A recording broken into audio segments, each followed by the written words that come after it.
এই মাদেরকে বিভিন্ন জায়গায় অপমানিত অসম্মানিত করা হচ্ছে। যারা করছেন তারাও মায়ের সন্তান। তাদের প্রতি আমাদের অনুরোধ, প্লিজ প্লিজ এন্ড প্লিজ, আপনারা আপনাদের মাকে, স্ত্রীকে, বোনকে, মেয়েকে আপনারা সম্মান করতে শিখুন। যদি নিজের পরিবারে সম্মানটা দিতে পারেন, বাংলাদেশের 9 কোটি মাকে আপনি সম্মান করতে পারবেন। আর যদি নিজের মাকে, স্ত্রীকে, বোনকে, মেয়েকে যদি সম্মান করতে না জানেন, আপনি মানুষ নামের কলঙ্ক।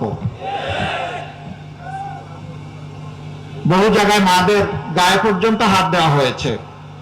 কোন উন্মাত্ত বলে ফেলেছে, এগুলা মিডিয়া আপনারা দেখেছেন, যে বোরকা পরা, নেকাব পরা, হেজাবওয়ালা কোন মহিলাকে যদি দেখো বুক চাইতে আসছে, ওর কাপড় খুলে ফেলবা। এরা কোন প্রজাতি? এদেরকে মানুষ বলা যাবে?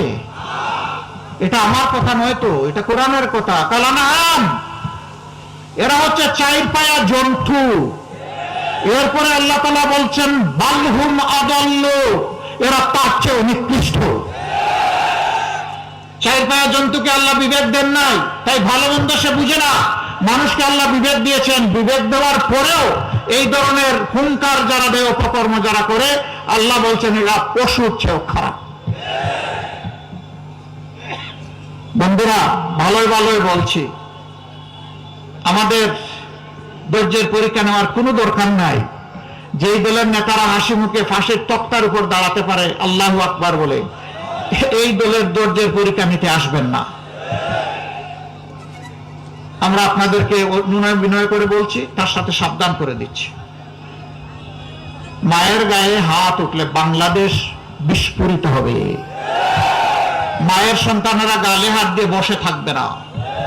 ওই ওয়ান জাস্টিস বলে যেই যুবক যুবতীরা রাস্তায় এসেছিল, তারা কাউকে ছেড়ে কথা বলবে না। আল্লাহর দোহাই, এগুলা করবেন না। আপনার আদর্শ, আপনার বক্তব্য, আপনার পরিকল্পনা, আপনার কর্মসূচি আপনি জনগণের কাছে নিয়ে পৌঁছে যান। ওই সেলিউট, ওই রেসপেক্টিভ, সম্মান দেখাবো, কিন্তু আমার পথে বাধা সৃষ্টি করবেন না।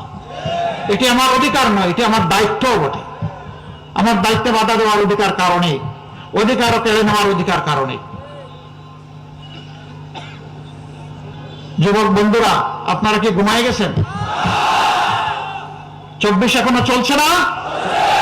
24 চলবে যতদিন পর্যন্ত 18 কোটি মানুষের মুক্তি নিশ্চিত না হবে। জেগে থাকবেন, এখন থেকে পাহারা দেবেন। নির্বাচন নিয়ে কেউ যদি সন্ত্রাস চালাতে চায়, তাহলে আল্লাহর উপর ভরসা করে সমান পরিমাণ জবাব দিবেন, বেশি দিতে চাইেন না। তবে নিজে জবাব দেওয়ার আগে অবশ্যই যথাযথ কর্তৃপক্ষ এবং প্রশাসনকে অবহিত করবেন। যদি দেখেন প্রশাসন করছে না, আর এটা সন্ত্রাসীদের অভয়ারণ্য হয়ে গেছে, তাহলে তখন আপনার উপর ওয়াজিব হয়ে যাবে সেটা প্রতিহত করা। যুবক বন্ধুরা, রাস্তায় নেমেছিল তোমাদের অধিকারের জন্য, যে আমরা কাজের অধিকার চাই। তোমরা কি মিছিল করে গিয়ে বলেছিল যে আমরা কারো কাছে বেকার ভাতা চাই? বেকার ভাতা দিয়ে আমরা আমাদের যুব সমাজকে অপমান করতে চাই না। আমাদের যুব সমাজ কারো কাছে বেকার ভাতা চায় না। আমাদের যুব সমাজ তাদের যোগ্যতা অনুযায়ী মর্যাদার কাজ তাদের হাতে পেতে চায়।